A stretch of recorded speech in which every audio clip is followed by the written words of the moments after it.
What's up, guys? Welcome to the Chivaverse. We'll be talking about varonil, femenil, of course, our fuerzas básicas, and the last dance has finally arrived. See you guys in a few.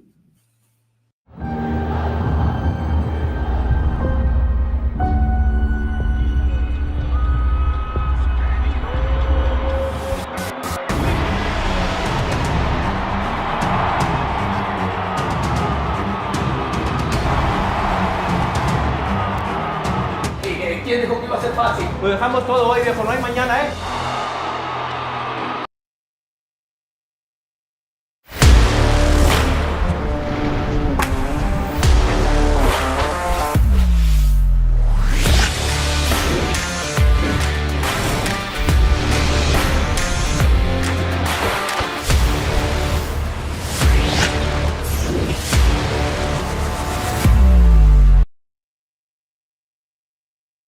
Good afternoon, Mr. and Mrs. Latino America, and all you Chiva hermanos and Chiva hermanas around the globe. All you mothers and misters, Chiva brothers and sisters. Welcome to We Go Chew Live. We're transmitting directly from La Perla Tapatía, home to the most glorious of teams, el Club Deportivo Guadalajara. Bienvenidos todos a We Go Chew Live. Hey, everybody, we're out there. Everybody out there? I cannot see you. Everybody, welcome. Welcome. But first, let me welcome Gabi, who is our co-host. What's going on out there?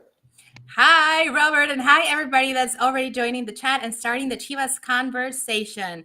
A lot to talk about, of course, the weekly MVP, everything that happened against Cruz Azul, Femenil, that they're currently on FIFA break, and a lot of more information. But first, let's start with the usual. So I'm going to say this in English and in Spanish so we can be in the same page. Remember that this is content specially created. As you can see right here, it says Chivas TV. We are official.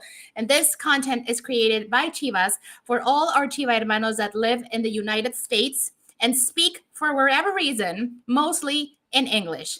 But we speak English, Spanish, Spanglish, whatever it is, because we speak Chivas. So this content is for you and it's for everybody. Now in Spanish, quickly. Este contenido es creado y producido por Chivas, como pueden ver aquí dice Chivas TV, o que somos lo oficial de lo oficial. Y es un contenido de Chivas, especialmente para todos nuestros chivermanos y chivermanas que por alguna razón hablan mucho más en inglés que en español. Chivas expande sus horizontes y quiere llegar absolutamente a todos los Chiva hermanos que puedan escucharnos a través de las plataformas oficiales de Club Deportivo Guadalajara. Así que ahí lo tienen. Welcome, everybody. Bienvenidos todos a We Go To Live. Is Alfredo already there? Alfredo. Alfredo? I don't think he's here. No, he's not out. He had some technical difficulties. So we will play the Alfredo for him until he connects.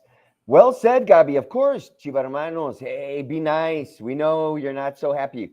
We're not happy either, but let's look at the positive side of everything, because there's always a positive side to whatever's going on out there. Por ejemplo, Chivas Femenil, right? We're going to talk more about them later in a little while, but first, let's talk about our MVPs. Gabi, te toca, because I can't go first. I go first, of course. My pleasure. So remember that we do this every single week, and for everybody also that is joining the chat, please be nice. Like, we're here gladly to bring you all this information. So my weekly MVP pick is Viri Salazar, because again, she is scoring again. Do we have the graphic? There she is. There she is. And she pours her heart and soul into every single game. And I just love the way how she celebrates, calling her mom, like, hey, mom, I'm right here. I'm scoring. So she has currently 4 goals in Clausura 2025. And also, fun fact, those 4 goals represent a win for Chivas Femenil. So if you think about it, it's 12 points, not only exclusively thank you to Vidi, but she has a lot to do with those 12 points, right? Of course. So this is huge for her. I am so happy for her. And I am so glad that she is doing so well. You can see it, how she's even assisting goals. And yeah, that's why she is my pick. And also because she scored against Puebla and she's been scoring for the last 3 or so games. So yeah, she is my pick for this week. Please vote Vidi. Before you Oh, go, Vidi. Robert, before you go, remember that the poll is active right now on X. So go and search for the Chivas in English account on X. And there you can see the poll is going to be live for the next 40-ish minutes before the show ends. So you can go and vote right there for our 3 options and vote Vidi. Robert, back to you. Vote Vidi. It sounds good. Sounds good. I would Oh, vote there Vidi. he is. There he is. What's up, Alfredo? I'd Hey vote guys. Vidi because she's been, she's been burning down the house the last couple of matches. She's been scoring, and I guess it has to do a lot. We'll talk about it more later, but it has a lot to do with the solid defensive line that Chivas Femenil has been presenting recently, no? Because it makes you loose up front. It lets the offenders be offensive, right? So Vidi, I loved her last goal. I loved her last 2 goals. I think it was the last 2 matches, right, Gabi? Or am I wrong? Excuse me? I was just reading in the chat because people are going crazy over there. Oh, But I yeah. know. I Yeah, yeah, know. yeah. Well, hey, Oh, whatever. yeah, I think we'd be used to this now by 3 years. And anyway, what I'm saying is that Vidi is on fire, man. She She's is. doing really well. She is, and And she is the second time, as you were saying, second Mhm. time on the Once Ideal of Liga Oh, MX. So there you go. somebody was talking about like BD MVP. This is dynamic that the 3 of us have, that we choose somebody that was our favorite player of the week and we nominate them. So you can go vote for them. Like this is my pick. Robert Mhm. has his pick. Alfredo has his pick. So this is just like a fun thing to do between us and you guys so you can interact with us. Okay? That's right. Yes. And we all have our reasons, no? Like Alfredo, who's your MVP this week, my brother? Yes, I had Karolina Harmo because she played a fantastic game the other day for Chivas Femenil when we defeated La Franja. She scored, she assisted, she was all around the pitch, and she appeared in important moments. She actually was an important victory for El Rebaño to secure the Liguilla spot. And it's just a good way of, let's say, finishing off a regular season where she has been fantastic. She scored her goal at 6 minutes, and and she was all over the place. So props to Carolina Jaramillo. Has she broken the record? Remember last week we were talking about assists? Not Has she yet. broke it? Not yet. Not yet. Okay. So So the current record is 14 assists in 2023, back in 2023. She right now has 11. Okay. Overall, including Liguilla, the record is 17, but on regular season is 14. So she is close. There we go. she's close. And remember, I asked if is anybody able to find out, because I didn't. I didn't do my own homework. Find out what was the record in the pink circuit. What's the record for assists? Because I know that number's out there somewhere. Someone needs to know that. I'll Google it in a second. Let's see. But anyway, my friends, nadie me pregunta a mí. Who's yours? Who's yours? Hey, thank you for asking, man. Okay, I thought you guys- mine is Okay. Miguel Gomez. This is the second time I've chosen him. Miguel is canterano, and if any of you guys have been able to follow him, okay, any of you guys have been able to follow him since he was in the Fuerzas Básicas and moving up through the ranks, then you know this guy is special. Just as special as we've been talking about Tamberos, right? Miguel Gomez is that. I think he's the answer. He's the answer down that right side. I feel that he's the one that we need there. And he gives a little competition to Mozo. If we look at his numbers, his recuperation numbers, everything for the match on Saturday, which unfortunately, we were not able to come home with or stay home with the win at the Jalisco, but you could see his presence. And at the end, well, basically, remember, he's coming back from a serious injury. And, the guy is ready to, I don't know, make a play for the first team, no? Why not be the starter? So I really, really, really, really have enjoyed him. And I'm waiting to see all these young guys together, man. I really, really, and I keep saying really, really a lot, I want to see those kids together. And he's a real Iron Man. As you were saying, he's coming back from a serious injury. And just the last game, he got hit like 3 times. And he got up like nothing happened. Yeah, that's right. The youth.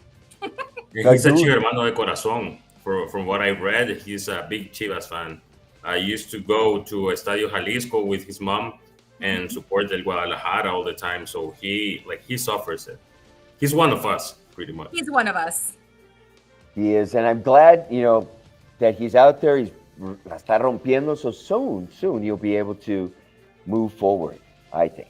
So guys, don't forget, go to X and do your X thing there. Vote for Team Vidi, Team me, Team Miguel, Team me, or Team Caro. All right, we have some great choices out there this time, and do your thing.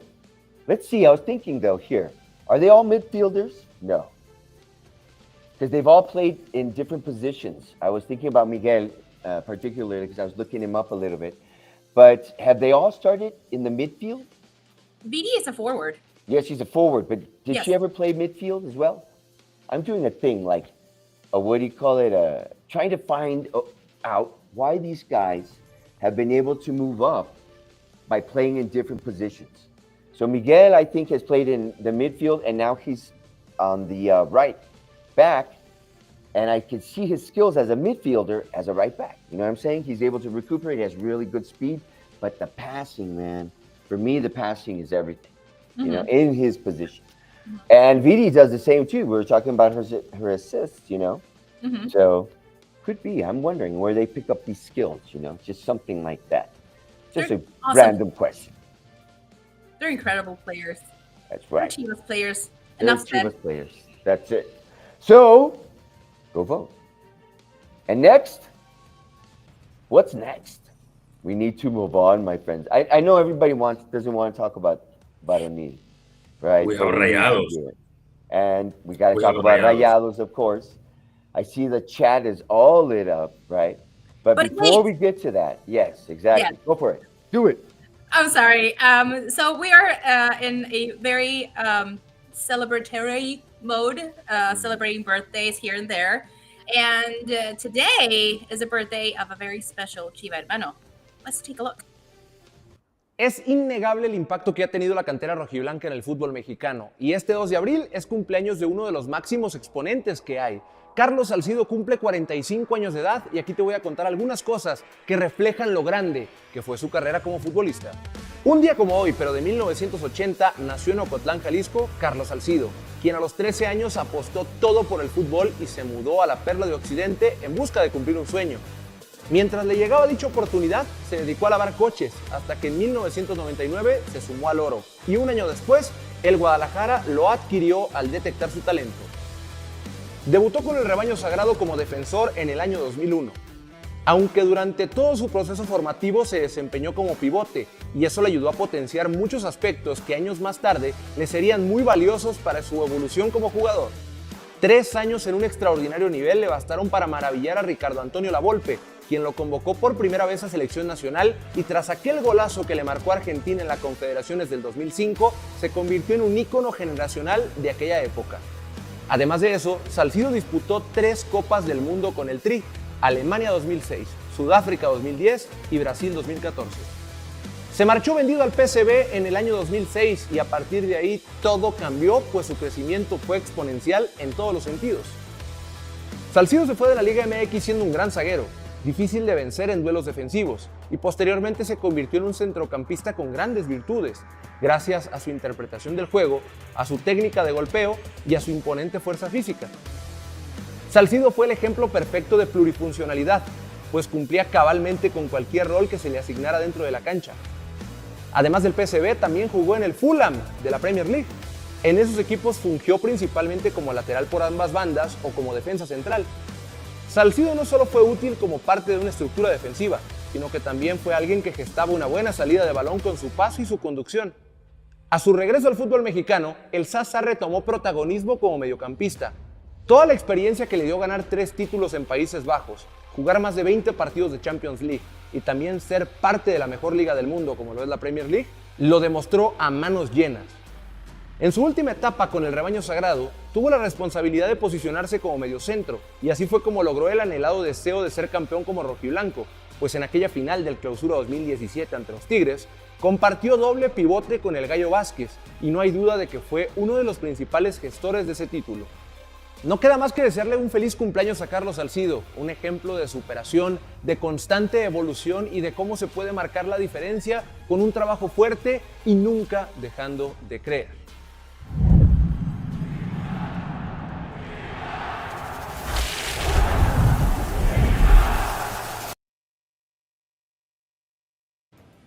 There we go. Good one. Wonderful data. Salcido. He was especially when he, well, of course in Chivas, but when he played outside, when he played in Europe, his time at PSV was top. Yes, he was one of the first PSV exports. fans actually really have a fond memory of Carlos Salcido, and he's very well liked back in the Eindhoven. I think all the Mexican players that land in PSV have done tremendously well. No, that's their jump-off point.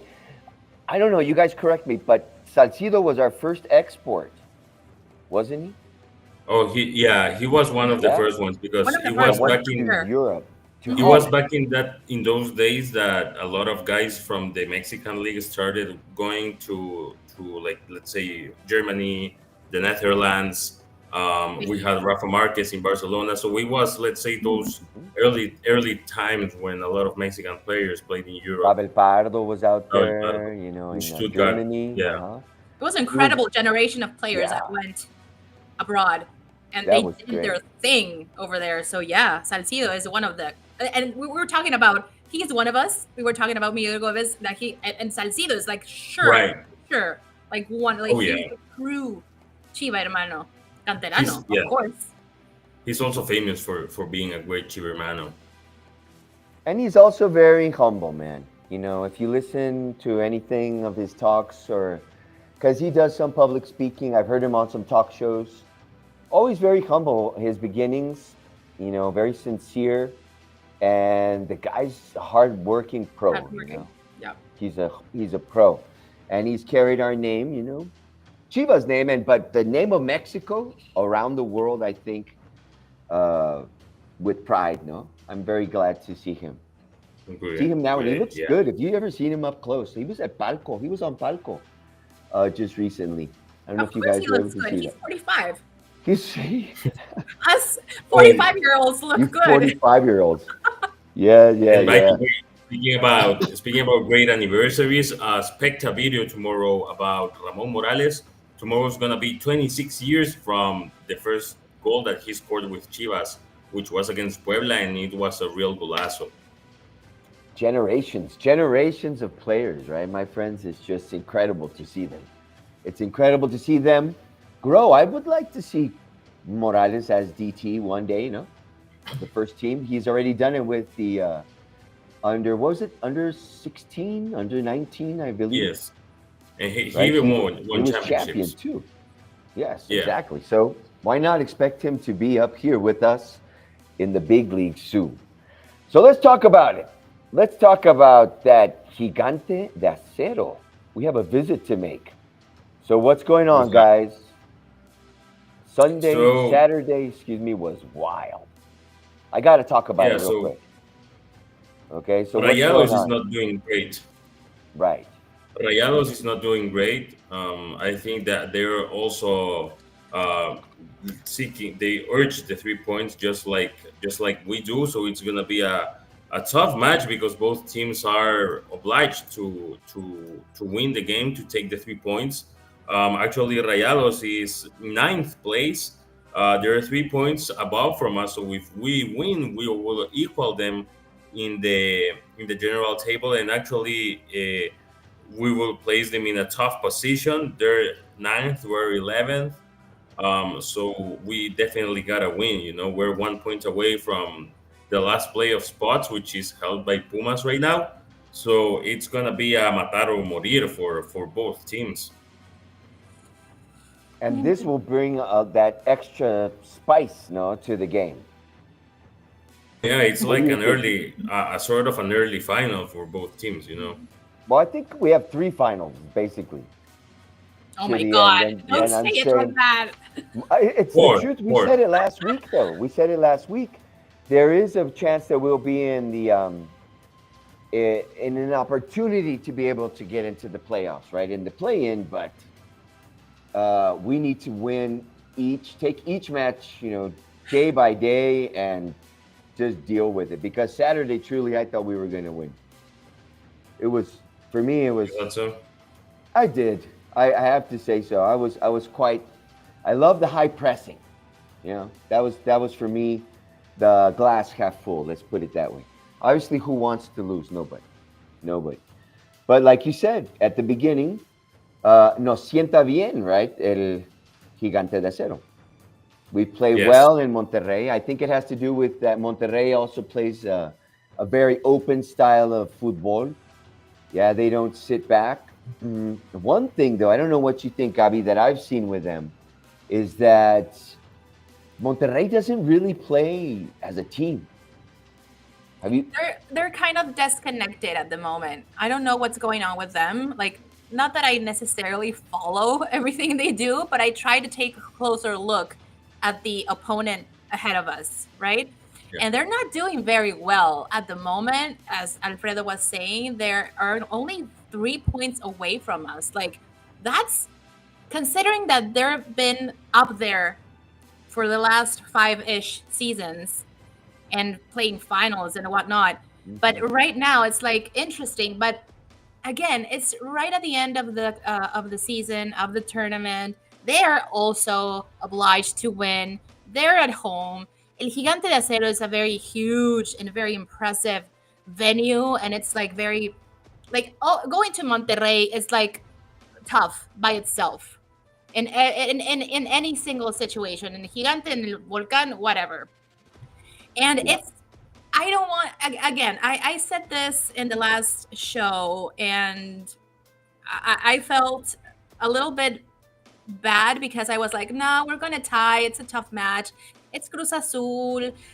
And look what happened, right? And I don't want to be that host again. But if we consider, like, mathematically speaking, the odds are not necessarily with us at the moment. So we have to close this season, this tournament, with perfect. I'm not saying like, oh, we have to play okay-ish. No, we have to play perfect against Monterrey, Mazatlan, Puebla, and we're closing with Clásico Tapatío. So I don't know if Alfredo was the one saying it, like ganar o morir. Like, this is it. This is it. And we were talking about how tough Cruz Azul was, but if we look back at that game, it was, for me, one of the, if not the most frustrating game of the season, because we had so many. We had Cruz Azul caged in the first half. Like, they couldn't do much. We were doing every single thing inside the pitch, midfield going forward, time after time after time after time. They had one, Yep. and it's the one they scored. And unfortunately, as someone would say, you only win by scoring. Like, every single attempt, every single tiro a gol, blah blah blah, it's meaningless if you don't get it inside the net. And unfortunately, we would be talking about a very different scenario. Well, maybe not very different, but with a little bit more hope regarding what's coming next if we were to win against Cruz Azul. But again, this is just me. This is me just probably thinking about what's ahead and what's left. And Monterrey is not going to be an easy game. It's not. So Right. again, we have to regroup. I know we say this every single time, and I don't want anybody in the chat to get frustrated. It's just facts. And we need to regroup, and we need to take advantage of every single piece that we have, like um, Gamberos. We know Pocho is back. Kate Cowell had an amazing game against Cruz Azul. Of course, our defense, like we have to take accountability of what our strengths are at the moment so we can do our best in these 4 games that are left in Clausura 2025. Yes, it's going to be rough. It's just a tough thing. And I don't think you're saying anything that a real Chiva hermano, Chiva hermana is thinking right now as well. You know, it's not been the best season. Our team hasn't been playing very well. The truth, you know, it's just we always talk about how disappointed we've been and this and that because we're Chiva hermanos. We want them to win. We love our team, you know, and of course we're reading all this stuff on the chat and this and that, and we've been discussing this. It seems like forever, no? And I always say the glass half full. But the truth is, the healthiest thing would be, like you say, that we regroup, that we have real time to take a moment and everybody involved with the team take a breath and say, okay, this is what we need. Let's do a good analysis. Let's come back strong and just kick some ass, you know, because mal que bien, you know, our last seasons haven't been that bad. No. No, You know, with not at Gago all. and with, you know, whomever, and with Pauno, it hasn't been so bad. No, not at The all. frustration has been different. This season, I think this season is different. Yeah. It's been very hard for a Chiva hermano to take, you know. And just to tell everybody, because we remember, we are here on this screen, on your screens, and we're talking about this, and but we are fans as well, and we were fans at one point, so we get it. So everybody that's in the chat talking about frustration and we're not very hopeful and whatnot, we get it. But if you allow me, and please take it on me personally, but we have to stay together as a fan base, right? And I say this every single time. And probably this is also something that you're very tired of listening. But I'm not going to get tired of telling you because I am a fan. And we are all fans. And we want our Chivas to win. Or at least to get like as far as they can possibly go. And right now, the first or the priority is to go into Liguilla, right? Right. So again, one game at a time. We have 12 points left. What's going to happen? Okay, so we need to win those 4 games that are left, right? Totally. Exactly. Yeah. Exactly. And can we do it? Yes, of course. This is the basis of the frustration, no? How we need them to represent us properly, no? You were saying, Alfredo?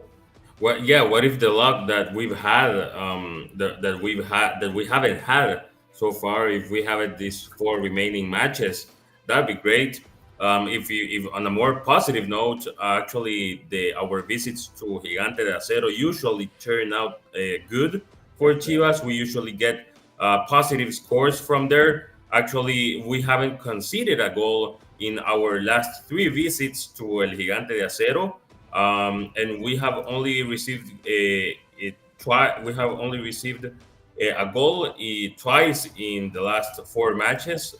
That's regarding this tournament. So 3 clean sheets in the last 3 visits to El Gigante de Acero. Also, when we visit Rayados, we have only lost once in 9 visits to Rayados. Actually, it's 5 wins, 3 ties, and only 1 loss. So for some reason, El Gigante de Acero, it's a good pitch for us. We usually tend to win there. We've won more than half of our league visits there, and we are unbeaten in our last 6 visits to Rayados de Monterrey. And as mentioned before, 3 clean sheets in the last 3 visits. So only 1 loss in 9 visits and 5 wins. So there's reasons to be optimistic. Plus, what we were saying earlier, Rayados is not going through their best time, and we gotta make the best out of it. That's true. That's great data, man. That's perfect data. The glass half full. Can we win? Yes. But we have Monterrey in front of us. Okay, we need to see Totally. how they play too. And like you say, they're not playing the best, so take advantage of that weakness right now. When I think Yes. we are playing better. The truth is, I see, And yeah, you totally. know, You see little by little. Ahí what do you vamos. see, Robert? What I do you see. see in I loved everybody's passion in the front pressing. And I think that if we do that against Monterrey, we're going to catch them off guard. They're not playing connected, and we're going to start throwing some, Chicharito's playing better. Tin Wilke. Hombre, the guy's on fire too. We need to give him more minutes, So we have a lot to hope for. It's been a bad season. It's what I'm talking about. And so what do they say? It's going to get better. It's going to get better. What happens and we keep trying, we don't get better? It's just frustration. But let's everybody stay positive. We have good numbers. That stats right now are in our favor. And I think, we can come back with the win. I'm not going to atreverme a decir nada. I'm not going to do nothing. I'm not going to even say if we're going to make it to Monterrey, all right? If the bus breaks down, whatever. Because I've had really bad luck. I usually have bad luck, but this one was the worst. This year, I'm just going to keep my mouth shut. And I think they'll win. What do you guys think? Or do you want to put your money where your mouth is? I'm hoping for since we've had 3 straight clean sheets in our last 3 visits. I'm aiming for the 4th one, and I'm aiming for a 2-0 Chivas win. 2-0. Right. Yeah, 2-0. 2-0. We're stacking our 4th straight clean sheet at El Gigante de Acero. Okay. 2-0. All right. I'm feeling the vibe. Gabi. Last time, my prediction was a 1-1 tie against Cruz Azul. And even though I was not the most optimistic with my score prediction, this time I'm going to channel my inner, Your foi. my foi, exactly. And my prediction right now is a 1-0 Chivas. And I agree with Alfredo. We are keeping a clean sheet. Okay. There we go. And it's going to be tough. We are not scared of you, Sergio Ramos, by the way. It's going to be close. It's going to be tough. It's going to be close. But I think it's going to be a win for Chivas. Because it's now or never. And I don't want to think about never, Yes, we're putting so much hope in, and it's just like I said, it gets exhausting. It gets exhausting sometimes. But okay, you guys infected me, but I'm not going to say any numbers, really. Okay. Really, I'm not going to say numbers this time. Because I always exaggerate. Production is quiet. That's weird, because they're always like 14-0, It's like, no, I'm not going to say anything this time. But I feel that we can win. We're going to win. My sister just commented. Oh, I'm not going to read that. I can't read that. I was going to say something because this always blows my mind. And I don't know if it's coincidence. I don't know. It's just the fact that you play against Chivas and we are so big and legendary. But every time, Mier is an amazing goalkeeper. Don't get me wrong. Yeah. But damn, exactly. He was all over the place. And I was like, oh my God. But that's me. I think every goalkeeper that plays against us becomes Superman. I don't know how, and I don't know why. But Mier, kudos to you. You're an amazing goalkeeper, but oh my God. True. He's really good though, man. Yes, that guy is. He is. Is he like the national team keeper? Or is it the guy from? Is he? Or He's is it the Colombian, one right? from Atlas? I don't Yeah. know. I I don't don't know. He plays really well, and plus he wears the colors all of a sudden. And I don't know if that was of two of my favorite goalies that actually played for Cruz Azul. One was Miguel Marin, and Marin. the other was El Gato. It was Miguel Marin and Ferrero. Mm-hmm. Ferrero. He used to wear a little boina, I remember when he played. Mm-hmm. Love them. Great Argentine goalkeepers. Well, anyway, oh my goodness. I would say let's go to the chat and see what's going on, but it's kind of dangerous out there, Alfredo. I don't know. Shall It we take a is. dive? We all we Because it's always have country. the positive vibes from Marilu. But yeah, we have Jesse Flores in the house. We have Alan Campos. Who is liking Camberos' level. We have Luis Alcalde. We have Miguel Castro, who enjoyed the content on Carlos Salcido. We have Elena Gomez, who voted for Karolina Jaramillo on the MVP. We have Victor Arreola, who's a little bit worried on what the team of the Chivas first team. I hope that he heard what you said about the high pressure that the team is employing and the great spirit that we're trying to employ in the last few matches. We have Ramon Valdez. We have Miguel Castro in the house, who enjoys the "We Coach You" name of this show. I also think that it's very creative. So yeah, we have all sorts of comments. I've read the ones, of course, from the Chivermanos who are saying, let's say, the most positive. As I said, we understand that the situation is not the best one, and especially after, let's say, the last few tournaments, because without taking into consideration the last tournament, we actually between Paunovic's first tournament and Gago's first tournament, we made it to one final and one semi-final in three tournaments, which was not bad. Of course, we were starting to get our high hopes, and well, of course, it doesn't seem like we might be achieving those heights this tournament. However, we never know. As I said, Gerardo Espinosa just arrived, and we'll see how things evolve. I think I'm never going to not ever believe because I think they can do it. And with Liga MX, please, anything is possible. Totally, Okay, so it's like anything can happen. Anything can anything, happen. especially in the playoffs. You know, playoff is anything can happen scenario. Yes, yes. Yeah, they're wild. It's wild. I like the setup. It's a little bit.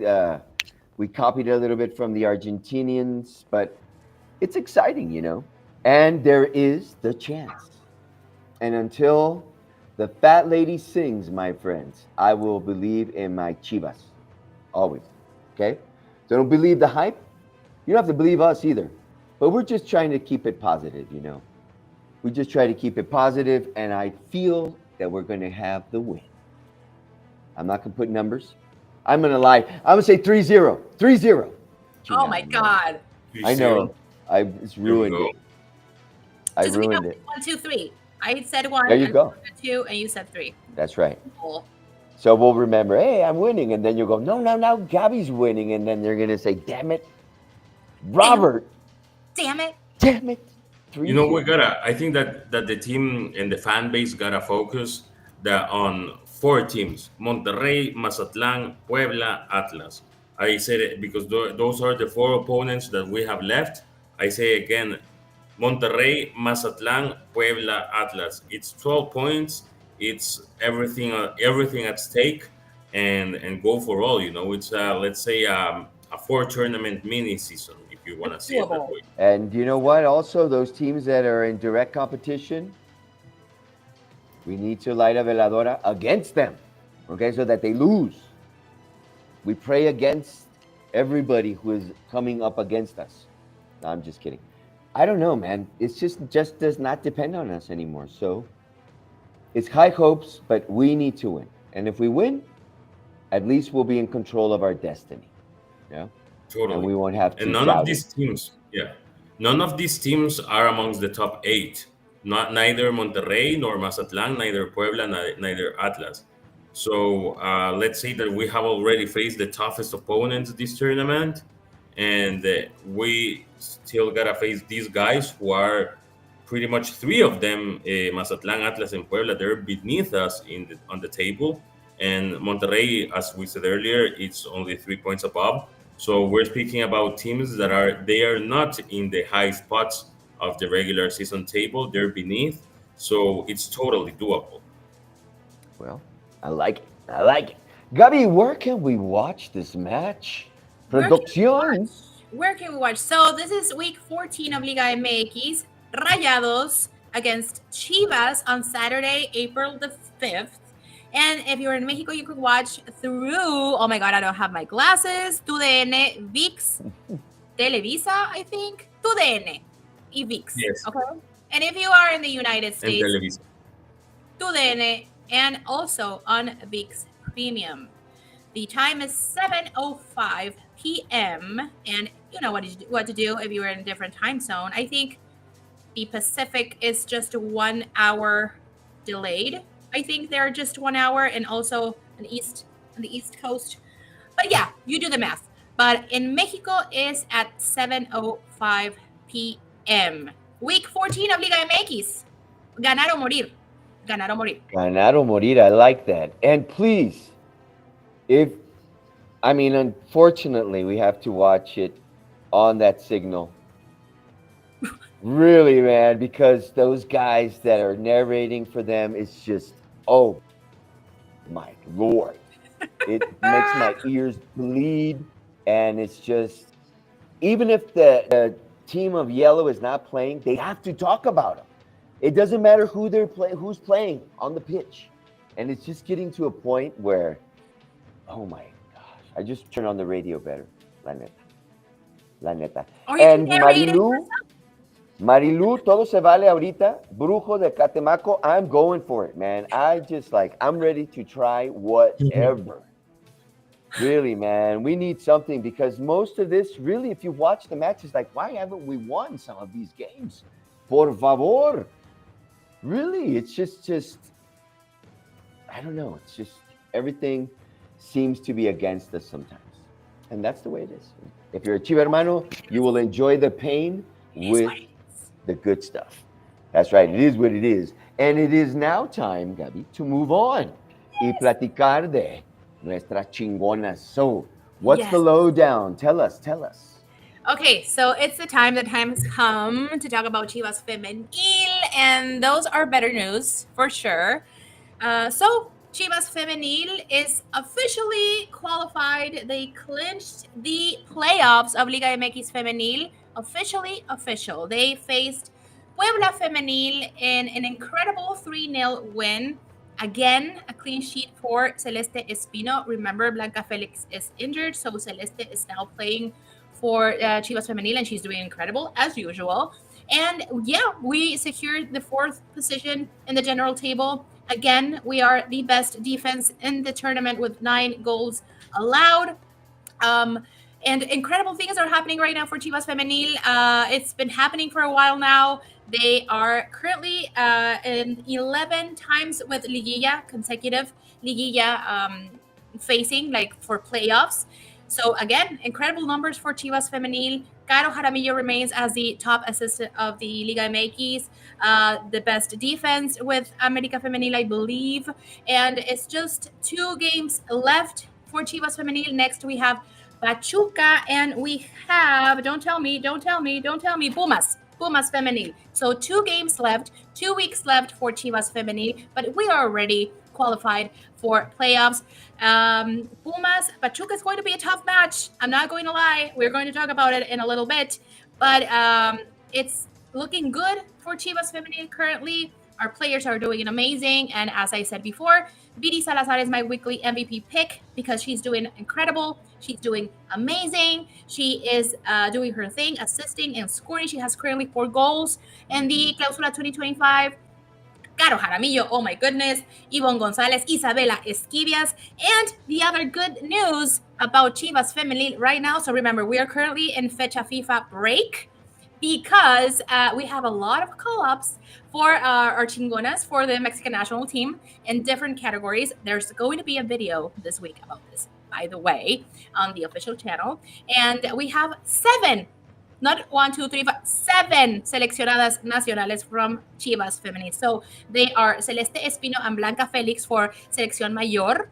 We have Isabela Esquivias, Daniela Delgado, and Yvonne Gonzalez for the under 23 Mexican national team. And for the under 20 Mexican national team, we have Dana Sandoval and the newly debuted player Yesenia Guzman. So we have 7 chingonas in the Mexican national team, and that makes me so happy. I'm so proud of every single one of them. They're going to do incredible. And I have to give a special shout out to Celeste and Blanca because two goalkeepers, like currently the best goalkeepers in all Liga MX Femenil, Blanca and Celeste. They are now seleccionadas nacionales, and of course to the other 5 players, incredible and all the luck in the world for them. We're going to watch very closely every single game of the Mexican national team, and we're so proud to have 7 of our players for the El Tri. So what do you guys think? That's incredible. Has it ever been done? I think we were always putting Chivas Femeniles out there, but I don't think both goalies have been called at the same time, have they? I don't think so. I don't think so. Historically, never, no? That's incredible. It's incredible. Blanca or Celeste, but I don't think they've been together in the same, in the same call-up. Mm-hmm. Yes, right. Yes. It usually used to be Celeste to the under 20 and Blanca. Can you believe that there was a time that she wasn't even called up? So now they're both in the top national team. So that's great. Roberto says they have. They have been together. Okay. Oh, they have. Okay, they have. But it's pretty recent, right? Because remember that Celeste made it to the World Cup of the under 20, and she, back when Annette was here, and they both went together. That was recent though, but yeah. Oh, there we go, Roberto. Right. Yeah, it's great to have them both in the national team, just like in Chivas, and their performance in Chivas speaks well as well that they go to the national team, but also the defensive performance of El Rebaño.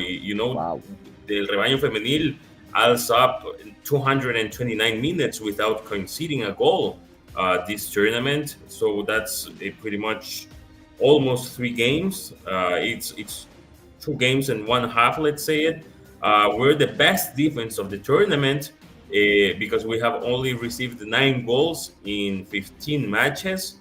So we're averaging we're receiving less than 0.66 goals per game, which is a fantastic record. And we have had 7 clean sheets out of 15 matches. So more than half of our games have ended up in a clean sheet for El Guadalajara. So those are facts that, of course, speak for themselves. And as we were saying, let's say that the call-up for Blanca and Celeste to the national team, it's, let's say, a symbolic reward to that fantastic defensive performance that El Rebaño Femenil is having in this Clausura 2025. I think we need to also, the other defenders or other players in our defensive line could or should be called up too. No? I think so too. Yeah, Damaris. I was very surprised. I was very surprised not to see Chely Torres in the call-up because she's been a regular lately. Yeah, true. I don't know if maybe because she hasn't had like consistent minutes. Probably, I don't know. But that was surprising to me.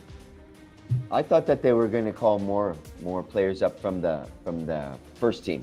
Mm-hmm. I thought they were going to do it. But let's say that also says that we have a lot of talent, no? Now in the Mexican female women players. So that's very great to think about as well. So what can we expect? Let's see I want to talk about Pachuca. I like to start controversy, And for me, Pachuca is it's a derby for me, man. It's not a crosstown derby, but who for you, Gabi, is that team? Chivas Femenil inherited Atlas and America. Uh-huh. heredados, let's say, no? Yeah. But in this time, in this, what's this, the 11th season that we've qualified directly, Yes. okay? Who has been the team that Chivas Femenil has fought the most? Well, recently, like in recent times in Liguilla, you're asking about Liguilla specifically, but it's been America. Like America has been like our talón de Achilles, if you will. Yeah. But of course, if you think about the last two finals that we got, the tournament, it was against Pachuca. So that's been a constant. Of course, Tigres Femenil as well. But I always anticipate the games against Pachuca. It's a very ambitious game for both teams. And I think they bring the absolute best of both. Remember, they have Charlín Corral, which is who is currently líder de goleo, and has been fighting for that position with Licha Cervantes for ages now. Yep. It's one or the other. It's if it's not Licha, like not always, of course. There are other there are other people who played. Exactly. We don't remember their names. Charlín and Licha, it was a point. There was one season, one tournament, that it was just one goal difference, like something like that. It was very dramatic. But Charlín Corral is having an amazing season again. Like we've been talking about Segundos Aires. And I do think that Pachuca, their second position right now in Liga MX, they are the opponent right now. There are 2 weeks left. We are already qualified, but that doesn't mean that if we have to put our guard down, especially because we are coming back from a FIFA break and we need the girls to come back healthy and strong. And it's going to be it's going to be a very, very, very good game. Against Pachuca is one of those games that I'm not missing that for the world. Yeah, me too. It usually gets hot against Pachuca, Yes. Well, what do you think, Alfredo? Do you think that, or would you agree with me in saying that Pachuca and Chivas Femenil have been the 2 teams that have done a lot? How do I say? They have been able to develop great players. They've been able to bring other players into their fold. They've had good DTs. Would you agree with me in saying that they are the 2? Yes. Not yes, I would say that. But I would say that in Liga MX Femenil, there's a rivalry between Chivas and Pachuca that's not necessarily the same case in Varonil. Just because of the many times that we've played important matches against them, we've defeated them in 2 finals. We've also faced them in Liguilla a few times. The regular season matches, they usually get spicy. You have the case of Charlín Corral, who used to play here, then she went there. Girls who have played for both squads, that when they face their ex, they're usually with they're fired up. I think that when the girls visit Estadio Hidalgo, a spicy atmosphere builds around the game. So I think that it's a strong rivalry in Femenil. I love to watch that match. Really, it's just that, and I don't feel that they are. How can I say? They're disloyal to each other. They go in, but looking for the win, and I don't see ever any malice, in their intention. Yeah. No. Esos dos equipos juegan honestos. It's a great way. I love watching that. I'm not going to miss that one either. It's going to be one, especially because I need a smile and a hug from my Chivas. And I think we can expect it when they come back from the FIFA break. So only good vibes coming at us from Chivas Femenil. Sí, muy buenos, muy buenos. And yes, I enjoyed this Puebla match as well. I expected more goals, though. I'm getting greedy with Chivas Femenil. So they're already in Liguilla. What else can we expect from them, their Gabby? goals for Liguilla. They're keeping their... And do you think we're going to have any more, how can I say, new players on the pitch at this moment or not? Well, what do you guys think? Girls who haven't played? Yeah. I don't think so. No? We have what we need? Because we already had... Was Yesenia, right? Was her first match? Yes, Yesenia Guzman. Yes. Guzman. Her first match... Who has also been difficult for the Mexican national team under 20. So awesome. You see? So it's all coming glass half full. Glass is half full. But anyway, let us move on then. There's nowhere to watch, right? Do we have anything special for you? We'll have it next week. Okay, so until the next week. So let's move on, my friends, to Fuerzas Básicas. Alfredo, the floor is yours, my brother. So we have El Tapatío, who tied their last game against against Atlante. It was in here in Guadalajara. It was a late tire by El Rebaño. Sergio Armando Aguayo Castillo scored the equalizer at the 97th minute. So he rescued that point. El Rebaño, el Tapatío, sits at the 11th place of the regular season table. So we're seeing, let's say, some sort of campeonitis for the current Liga Expansión champions. We sit 11th with 13 points. However, we're only 2 points away from the 8th place, which is the last spot that guarantees playoff positioning. This 8th place is currently held by Correcaminos. So, and they have already disputed 12 matches. So they disputed one match more than we have. The guys of El Tapatío have only 3 games remaining, so 9 points at stake to try and make it to La Liguilla. So these matches are against Cancun, a visit which actually will take place this Saturday at 7 p.m. Mexican time. Then we're receiving Correcaminos, who is a direct opponent for that Liguilla spot. And we close off the regular season in Celaya on the 19th. So Cancun away, Correcaminos at home, and then Celaya on the road as well. So 3 matches left, 2 points away from playoff positioning, and 9 points at stake. So let's hope that the guys can have a strong finish, and why not sneak into La Liguilla. I think there's a possibility. Again, though, they need to restructure, take a little time. Who knows? And there's no play-in, right? In the Liga de Ascenso. No. Or the Liga de there's no play-in. Yeah. Okay, so this is their chance. Again, 3 finals. Just like we have 4 finals, they have 3 finals. So they need to just keep moving. And what can you say about your favorites, Alfredo, el Sub-19? What can you tell us about them? Were they able to keep? Yeah, so let's see, the under-19 tied also in the last minute against Cruz Azul. The guys are unbeaten on this Clausura 2025. So let's say that late minute equalizer, that last minute equalizer against Cruz Azul, not only served to rescue the tie, but also to keep the invictus, to keep the unbeaten streak this tournament.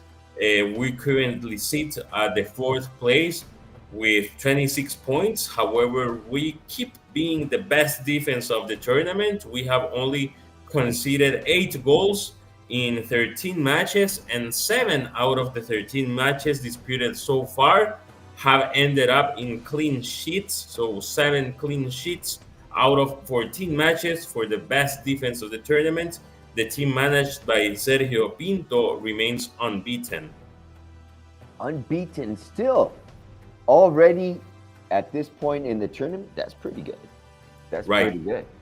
And I heard also have some info on the under 23. Okay. The under 23 stacked 2 points against Cruz Azul, and after a 0-0 tie on regulation, the under 23 beat La Máquina by 4-2 on penalty kicks. Great match, great PK shootout by El Dragón Garcia, Eduardo Garcia, who stopped two penalty kicks.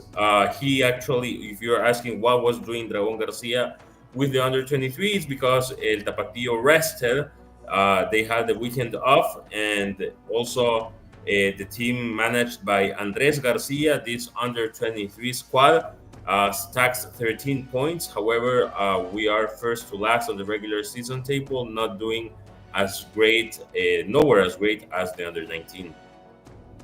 But that's great to hear that Dragon was able to pull back 2 penalty kicks. I mean, right. Yeah, that's good. Excellent, man. Keeps him sharp. Keeps him sharp. That's right, because he has to stay in the zone because you never know. Remember, Wally got messed up.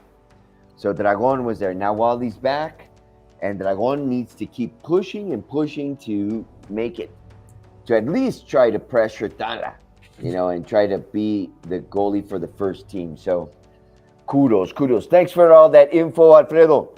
That was great. I think Sub-19, I don't know. Thank you.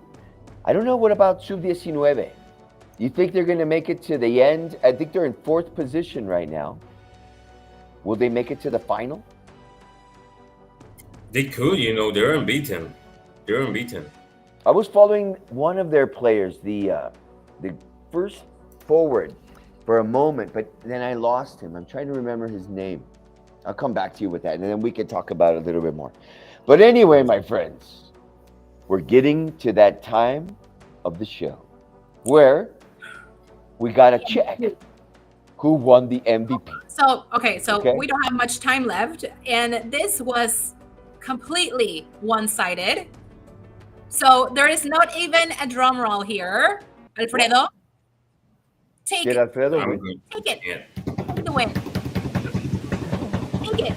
It's yours. Take it. Oh, well, yes, of course. There she is. Of course. Oh, there we go. Yes. Finally. You won, dude. I won. That's right. Finally. We were about time. The poll was up for the first 15 minutes, and it was already like 90-something%. Like, what? It was, of course, a clear winner for Caro Jaramillo. So congrats. Yeah. It's been time coming. She deserves this recognition. And this year's like she's segundo aires, right, Gabi? It's like the second breaths of air of these vets who are definitely slowly but surely making their presence felt on the pitch. Alfredo, it's your pick.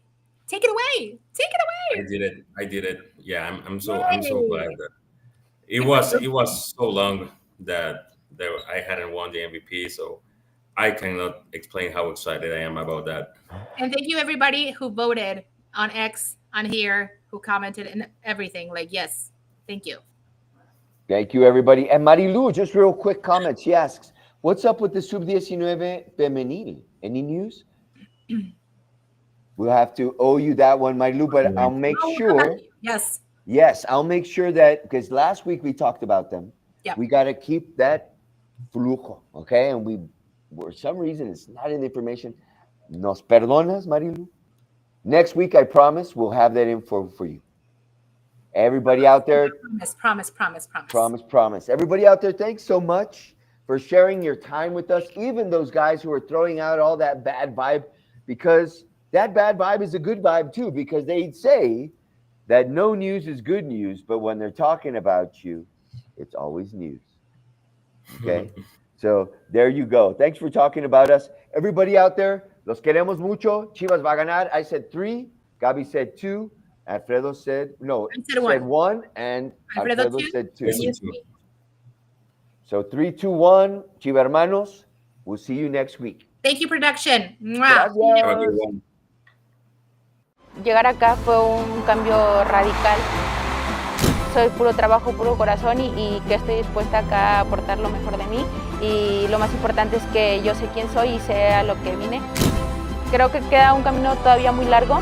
Cada día podemos mejorar algo y como me dijo mi madre y me ha enseñado el fútbol y la vida, le agradezco a la vida que me haya puesto hoy acá para asumir este reto, el cual la verdad, te repito, no me arrepiento y me gusta demasiado.